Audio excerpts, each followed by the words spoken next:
नमस्कार दोस्तों, मैं मीता एक बार फिर आपका स्वागत करती हूँ मेरे चैनल पर। आज इस वीडियो में हम बनाने जा रहे हैं कश्मीरी पुलाव और साथ ही हम उन क्वेश्चंस को लेंगे जो मुझे लगातार मेरे व्यूवर्स से आ रहे हैं, जिनकी वजह से उन्हें काफ़ी परेशानियाँ हैं अलग अलग तरह की। तो मैंने आज इस वीडियो में कोशिश करूँगी ज़्यादा से ज़्यादा क्वेश्चंस को आंसर करने के लिए। पहले हम इंग्रेडिएंट्स देख लेते हैं पुलाव के लिए। ये पुलाव हम बनाएंगे मिलेट से बनाएंगे, जिसमें मैंने आज यहाँ लिया है समा का चावल, जिसके ऊपर भी लगातार क्वेश्चन आते हैं क्योंकि भारत के सभी राज्यों में अवेलेबल नहीं है। लेकिन मित्रों, अब ये सुपरमार्केट्स में और ऑनलाइन बहुत ही इजीली मिल जाता है। इसे इंग्लिश में बार्नयार्ड मिलेट बोलते हैं और भारत की कई भाषाओं में अलग अलग मिलता है, जो आप गूगल पे सर्च करके देख सकते हैं। ये कुछ इस तरह से दिखता है। और जो कुछ भी आप चावल से बनाते हैं उस जगह चावल की जगह आप इसको रिप्लेस कर सकते हो। साथ ही यहाँ पर मैं तिल के तेल का प्रयोग कर रही हूँ आज, जो रिफाइंड नहीं है। अब सर्दियों का मौसम आ गया है और तिल का तेल सर्वश्रेष्ठ माना गया है आयुर्वेद की दृष्टि से भी। यहाँ देसी गाय का दूध लिया है, जिसमें मैंने केसर को मिक्स करके रखा हुआ है गर्म दूध में। इसमें 10 से 15 मिनट इसको हम रहने देंगे। ये मेन रिक्वायरमेंट रहती है कश्मीरी पुलाव की। कुछ फल लिए हैं सीजनल, आपके पास जो फल इजीली अवेलेबल हों आप ले लें। संतरा, अनार, सेब फल, और एक कच्चा प्याज है और हरी मिर्च, अदरक लहसुन का हम पेस्ट बना लेंगे। सूखे मसालों में यहाँ पे मैंने सौंफ लिया है, कुछ गरम मसाले हैं खड़े, तेज पत्ता हो गया, फूल है, बड़ी इलायची, लौंग। अभी इस समय इनका हमें प्रयोग करना चाहिए ठंड के समय में। ड्राई फ्रूट्स में यहाँ बादाम, अखरोट, अंजीर और ये सनफ्लावर की सीड्स हैं, बादाम। इन सबको आप ये ध्यान रखें कि सोक कर लें रात में। जो अन्य जो ड्राई फ्रूट्स हैं इनकी तासीर गर्म होती है, तो कुछ लोगों की शिकायत आती है कि दाने निकल आते हैं। क्योंकि जो हमारे भाई बहन जो ट्रीटमेंट ले रहे हैं उन्हें दैनिक रूप से इनका प्रयोग करना है, तो इनकी गर्मी शरीर में नहीं जाना चाहिए और लाभ मिलना चाहिए। इसलिए इसको रात को ज़रूर भिगो के उसके बाद ही इसका प्रयोग करें। इसे एप्रिकॉट कहते हैं या हिंदी में खुबानी बोलते हैं। इसमें बहुत ज़्यादा एंटी कैंसरस गुण पाए जाते हैं। ये भी इजीली आपको ऑनलाइन मिल जाएंगे, ताज़े ही प्रयोग करें। एक बार और मैं मूर्धन लोगों की सुविधा के लिए बहुत ही जूम करके दिखा देती हूँ। ये इस तरह से दिखते हैं, देखिए, बारीक बारीक दाने रहते हैं सफ़ेद।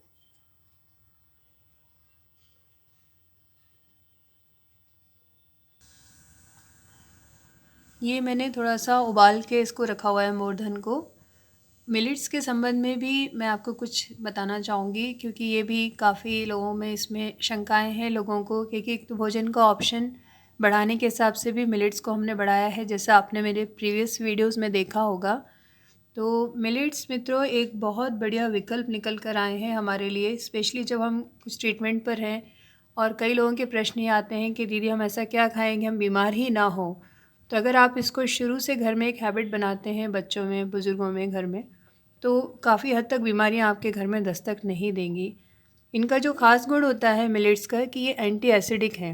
इनमें एसिड नहीं है तो बॉडी को अल्कलाइन रखते हैं।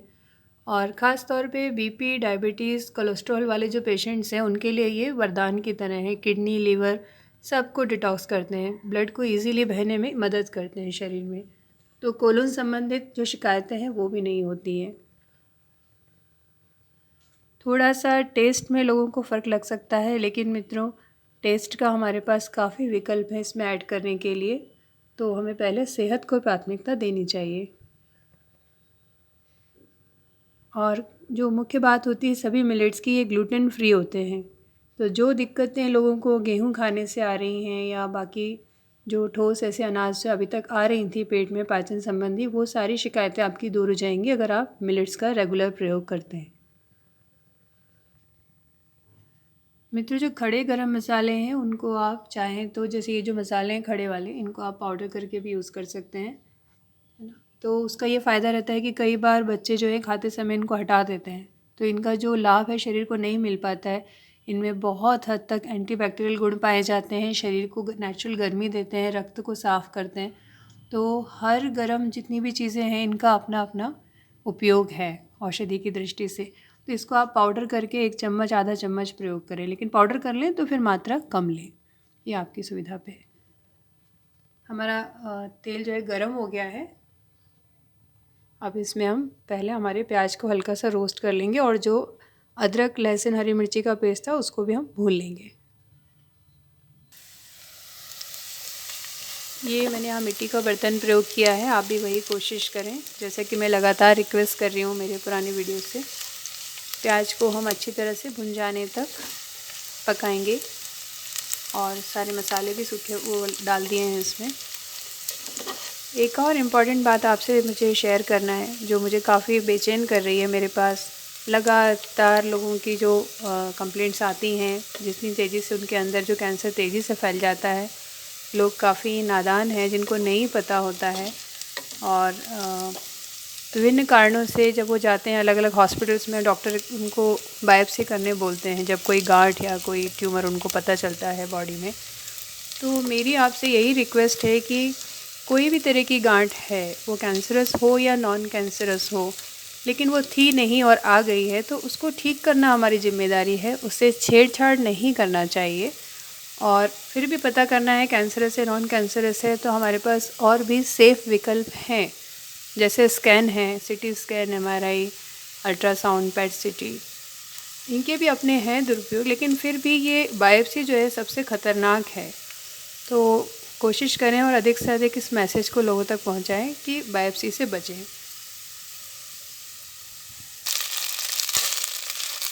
प्याज हमारी अच्छी तरह से भुन गई थी। अब इसमें हमने उबला हुआ मोरधन डाल दिया है। इसे मिक्स करके इसमें धीरे धीरे वो दूध छोड़ देंगे जिसमें हमने केसर घोला था।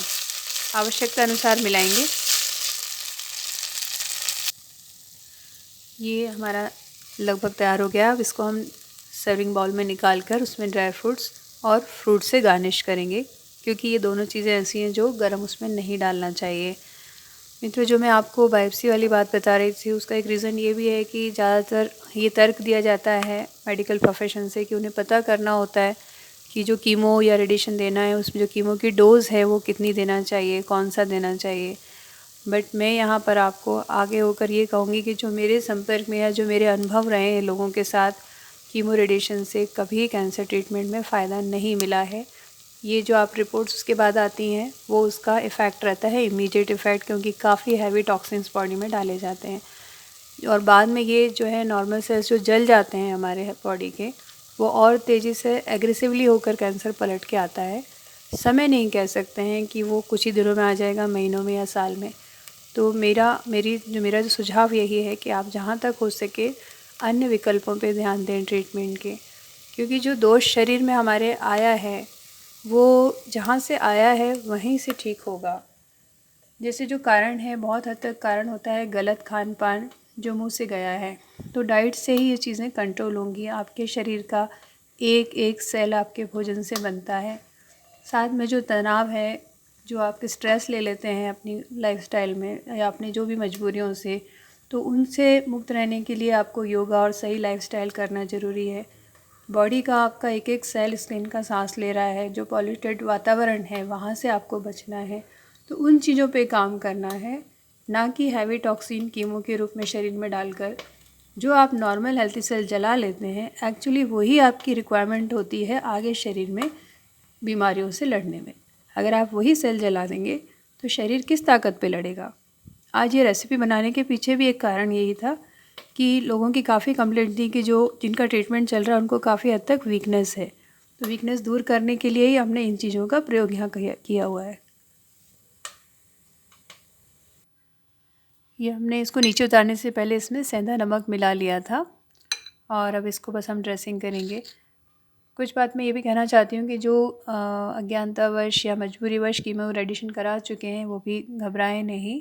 अब जो लॉस हो गया बॉडी में उसकी भरपाई के लिए ज़्यादा से ज़्यादा बॉडी को डिटॉक्स करें, रेस्ट दें और जो टॉक्सिन अंदर हैं बॉडी में उनको बाहर निकालने के लिए जो हमारे डिटॉक्स वाटर वीडियोस हैं उनका अधिक से अधिक प्रयोग करें। और जो ग्रीन जूस हैं, रेड जूस हैं, उसे प्लीज़ रेगुलर लें।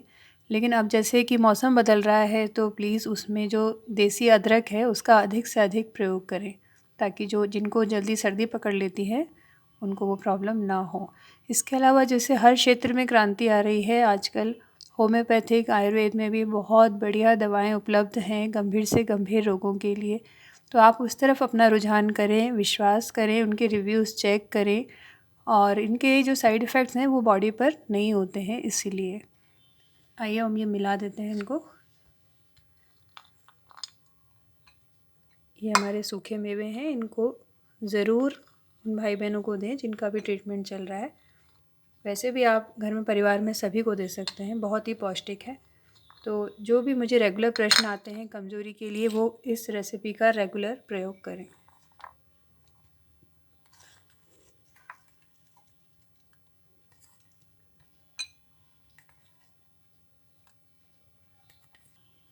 एलोपैथ का प्रयोग आपको वहाँ करना है, ये भी हमारे लिए एक बहुत अच्छी मित्रवत कह सकते हैं जो पद्धति है। जहाँ भी कहीं इमरजेंसी होती है वहाँ आपको किसी का भी वेट नहीं करना चाहिए, एलोपैथी का सहारा ज़रूर लेना चाहिए। लेकिन अगर कोई ट्रीटमेंट लंबे समय तक आप बॉडी में एलोपैथ का लेते हैं तो फिर आपको अलर्ट हो जाना चाहिए कि बॉडी आपको बार बार साइन दे रही है कि आप कुछ मेजर मिस्टेक कर रहे हैं। क्योंकि ये जो एलोपैथ ट्रीटमेंट है ये टेम्प्रेरी सही रहता है, लेकिन लंबे समय तक आप प्रयोग करेंगे तो डेफिनेटली इसके दुष्परिणाम आएंगे जो आपको परेशान कर देंगे और दूसरी कई नई बीमारियां लाएंगे। तो मेरे साथ बने रहने के लिए, मुझे इतना समय देने के लिए बहुत धन्यवाद। और रेसिपी हमारी तैयार है, जितनी अट्रैक्टिव लग रही है हेल्थ के लिए भी उतनी ही बेनिफिशियल है। इसका प्रयोग करें, परिवार को इसका लाभ उठाएं। और आपकी कोई शंका हो तो मेरे साथ मैसेज बॉक्स में शेयर करें। फिर किसी नए वीडियो के साथ मिलेंगे।